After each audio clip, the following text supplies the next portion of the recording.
हाय दोस्त, एक नई वीडियो ब्लॉग में आप सभी लोगों का स्वागत है। और ये देखिए देखिए नदी और नदी से मैं उफान पे है। अगर वीडियो अच्छा लगता है तो प्लीज़ चैनल को सब्सक्राइब कर लीजिएगा। और जोरदार बारिश के चलते नदी उफान पे है।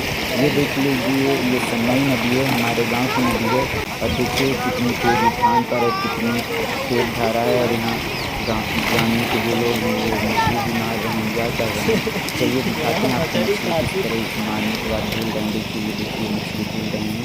तो आप ये लोगों को सिर अगर भर वीडियो रही अच्छा है। लगेगा तो प्लीज़ चैनल को सब्सक्राइब कर लीजिएगा। थैंक यू, दिल से आभार।